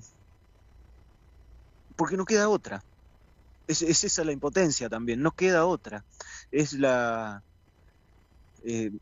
está impuesto, digamos. Nosotros, si bien hay fuegos, hay incendios forestales que son provocados por la misma naturaleza, por la topografía que poseemos acá, por los túneles de viento, el lugar geográfico y las temperaturas, se dan unos incendios un poco infernales. Entonces, espero sepan que nosotros los civiles, que somos un montón de gente, un montón de gente, no estamos yendo, la mayoría, a combatir el fuego per se a la montaña. De eso se encargan las instituciones, por eso son tan importantes también. Son las que realmente se encargan de cuidar los bosques nativos, ¿verdad? Porque tienen la maquinaria y el conocimiento para hacerlo, obviamente. Los autoconvocados nos centramos más que nada en cuidar las zonas de interfase, cuidar las casas de nuestros vecinos. Es la humanidad misma que nos empuja a juntarnos, equiparnos, vestirnos y salir a combatir, ¿verdad? Y en cuanto a esa parte que está preparada, como mencionabas vos, las instituciones que están aptas para combatir los fuegos, ¿tienen todo el equipamiento necesario como para combatir semejante cantidad de hectáreas incendiándose? No, incendios de esta envergadura no posee, casi ningún país en el mundo posee recursos para poder combatir un incendio de esta envergadura. Intuyo que quizás en Canadá, donde tienen una gran cultura de los incendios, tienen bosques enormes también, tienen plaga de coníferas, tienen un montón de historia y relación con lo que son los incendios forestales por los bosques enormes que poseen. Pero estamos hablando de otra economía, otra cultura, otra historia. Acá, sinceramente, las fuerzas, las instituciones, me refiero a manejo del fuego, al SPLIF, hasta los mismos bomberos, si bien los bomberos, por ejemplo, de El Bolsón, el año pasado recibieron una masividad de donaciones, pudieron comprar una pequeña flota de camiones nuevos, que eso ayuda muchísimo, la verdad, mejoras para lo que es el cuartel también y demás. El SPLIF, no sé si lo habrán visto en las noticias, pero es real, tuvo un recorte de casi el 50% de su personal, lo cual implica que tenemos muchísimos brigadistas profesionales menos, ¿verdad? Los recursos no alcanzan para estas bestialidades. Son bestialidades. Hace poquitos días tuvimos un rebrote enorme del incendio en este foco que se fue hacia el sur, que viajó por el costado de lo que se llama el Cerro de Puyén, que queda al sur del lago de Puyén, y reventó de tal manera que nunca habíamos visto un hongo, que le llaman columnas convectivas, si no me equivoco, que llegó a una altura que aparentemente la vieron desde Chile, no sé si desde otra provincia, desde Neuquén. Era impresionante, que nos quedó todas las poblaciones de acá, del Lago Pueblo, todos los pueblitos, quedamos fascinados porque era imposible llegar a ver la punta de esa columna. Y como buena columna convectiva, llegó al punto alto en el que se enfría drásticamente y se vuelca, se condensa mucho el aire, se genera una humedad tremenda y cae por peso cayó hacia el sur y empezó a viajar, ¿verdad? Y eso generó una tormenta eléctrica que trabajó toda la noche con su propio clima, encapsulado dentro de ese valle, adentro de la cordillera. Y esa bestialidad es inalcanzable. No se pueden acercar los medios aéreos, los brigadistas no pueden acercarse porque pueden quedar atrapados. Es una situación en la que se lo deja viajar porque es intocable. No existe una maquinaria para poder atajar semejante bestia, ¿verdad? Así que no, recursos en sí para los fenómenos que estamos viviendo faltan realmente. Son incendios de nueva generación, como les llaman, y no está dentro de las capacidades, mucho menos de los autoconvocados, poder abordar estas situaciones. Nosotros estamos salvando casas, sinceramente. Y en cuanto a la prevención, porque esto de saber y conocer, invitamos a todos aquellas que se suman y que realmente desconocían, que se viene replicando hace muchos años, este tipo de incendios, cada vez, como decías vos recién, con mucha más ferocidad. La prevención, ¿en qué nivel está? ¿Está a la altura de estos acontecimientos o no? En absoluto. Si hablamos de la prevención como una responsabilidad tanto de la población como de los municipios, de las instituciones, estamos lejos de tener cualquier tipo de contacto con la prevención. Tenemos gente, privados, casas, chacras que están sucias, que las mantienen sucias. Tenemos reservas naturales que están completamente plagadas por pinos, por matorrales, por lo que sea. Tenemos la plaga de pino que está sinceramente descontrolada. Una campaña para erradicar al pino es casi impensable a esta altura. Se habla de que puede llegar a durar una década fácil, porque es algo muy difícil de hacer por las peculiaridades de esa planta en sí, el pino, las coníferas que se encuentran por aquí, que son el pino oregón, pino insigne y demás, tienen características son plantas muy fuertes, es más, se apoyan en los incendios para diseminarse, entonces van de la mano, digamos.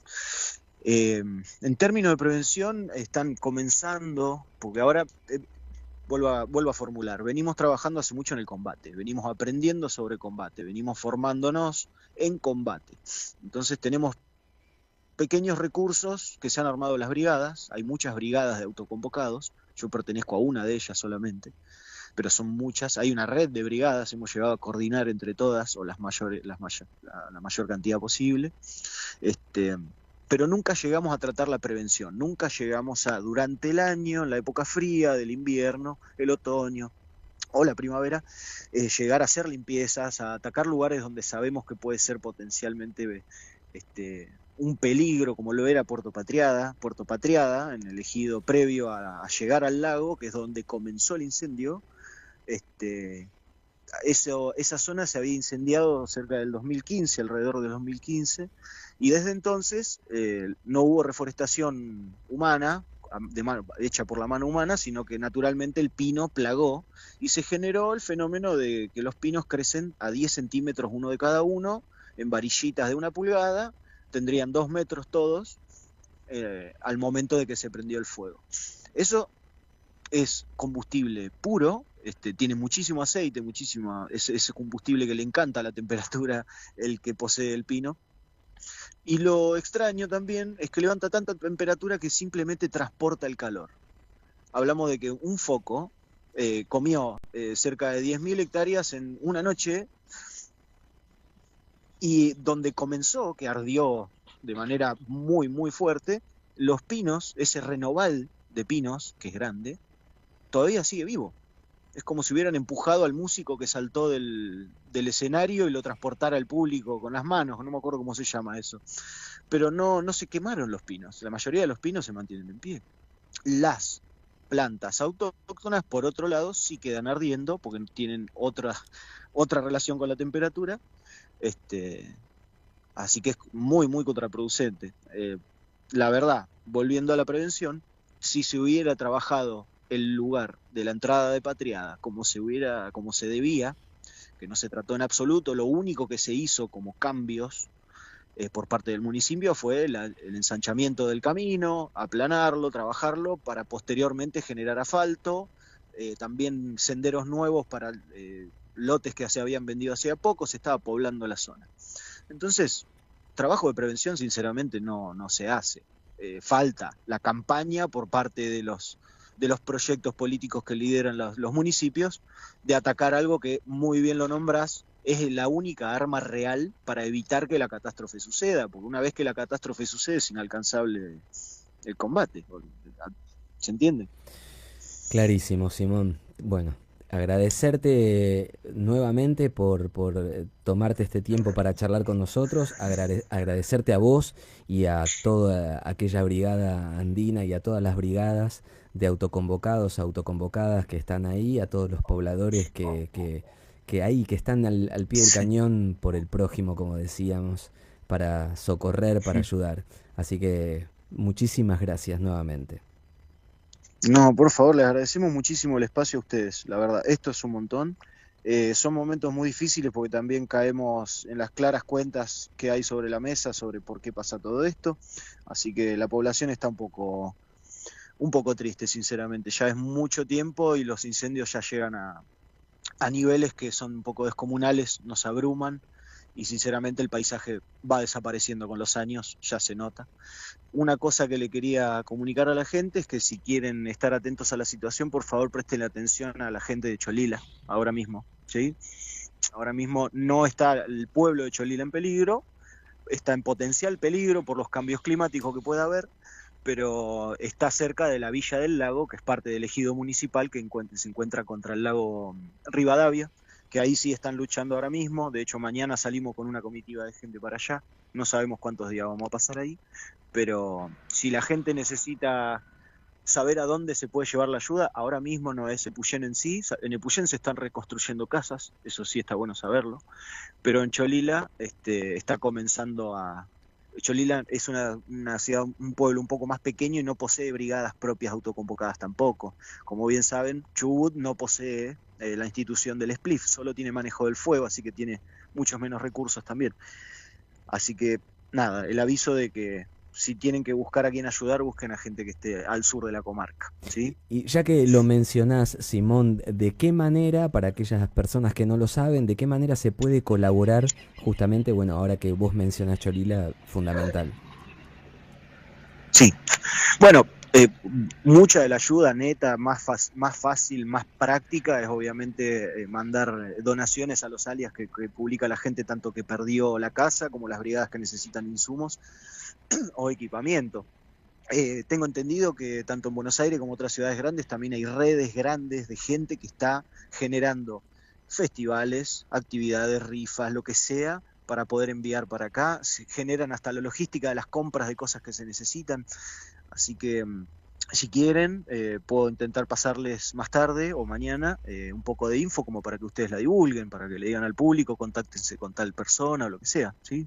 Por supuesto, sí. Sí, así hacemos la difusión de Sí. alias, lo que sea necesario para poder colaborar y estar de alguna manera ahí, más allá del abrazo que mandamos a la distancia y bueno, y esto de concientizarnos que viene sucediendo hace mucho tiempo. Bueno, una vez más, mil gracias por el espacio. Espero continúen tocando el tema porque tenemos para rato con los incendios. Esto no se acaba tan rápido como nombran algunos. Claro que sí, estamos siempre en contacto, estaremos siempre en contacto y el aire de Ecológicamente y de Radio Parque Vida a disposición de todos ustedes. Bueno, muchas gracias. Felicitaciones por el programa y saludos a todos. Muchas gracias, un abrazo muy grande. Dale, hasta luego. Chau, chau. Hasta luego.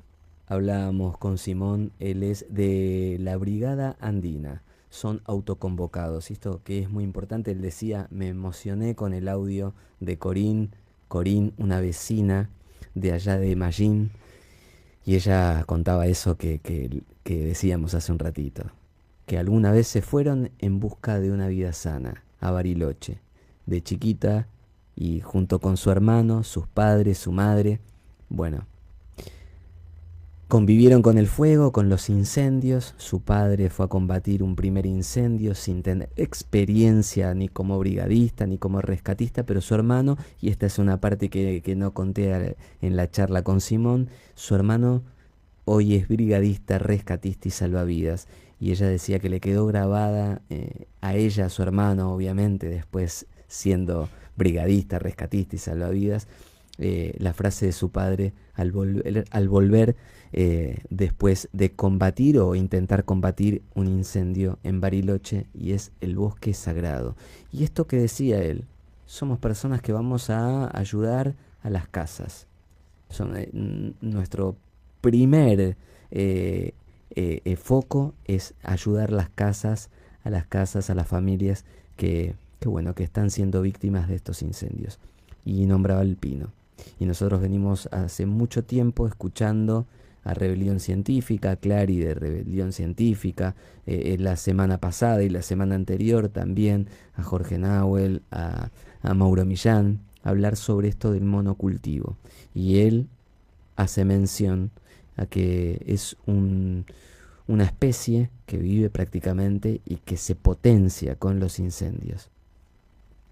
Últimamente ese es un factor muy clave, más que nada porque, bueno, yo igual la semana pasada lo contaba, pero las semillas germinan tienen cierto tiempo, pero si hay fuego, germinan más rápido y entonces se forman cada vez más pinos y crecen cada vez más pinos. Y es un peligro totalmente. Y más allá de eso, bueno, el tema de la Brigada Andina fue uno de los primeros que seguí en Instagram para informarme sobre todo este tema, y la verdad que lo recomiendo mucho que lo sigan en Instagram. Si buscan Brigada Andina les va a salir, porque realmente actualizan absolutamente sobre todo si se quieren enterar de temas de alias, pero también de otras personas, lo que realizan otras personas o lo que postean otras personas. Las redes sociales están muy buenas, así que también es muy importante seguirlos para seguir enterándose de todas estas situaciones y de todo lo que está pasando. Lo que está, bueno, pasando actualmente en Cholila también me enteré por las redes sociales, así que es muy importante seguirlos, así que síganlos porque tienen toda la información actualizada y muchas personas que suben las cosas son personas de ahí, son personas de esos pueblos, son personas que viven esas situaciones de primera mano, entonces por eso también es muy importante. Es fundamental eso, es fundamental. Antes de despedirnos, y te invito a que te informes, a que leas, a que conozcas. Como nos dijera Abril de los humedales de Hudson, no se puede defender lo que no se conoce, sino estamos repitiendo lo que nos dicen que es cierto, y por ahí estamos muy lejos de esa verdad que decimos nosotros, que conocimos, que escuchamos, que leímos, porque no es más que un cerco mediático el que nos está rodeando y el que tenemos, porque hay un montón de intereses detrás. Entonces es fundamental escuchar a alguien como Simón, a alguien como Corín, a alguien como José Luis Meirás, a personas que están, a Silvia Soto, personas que están en contacto directo con los lugares y que saben qué es lo que pasa y qué es lo que pasa después de estos acontecimientos. Porque después de los incendios hay negocios.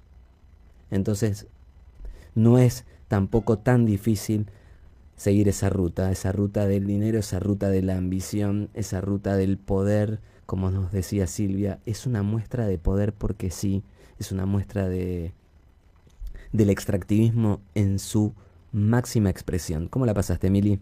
Bien, la verdad me gustaron bastante las llamadas. Me gustó mucho la de Mendoza, estuvo bastante, si bien estuvo entrecortado claramente porque tenemos que hablar con la de... productora.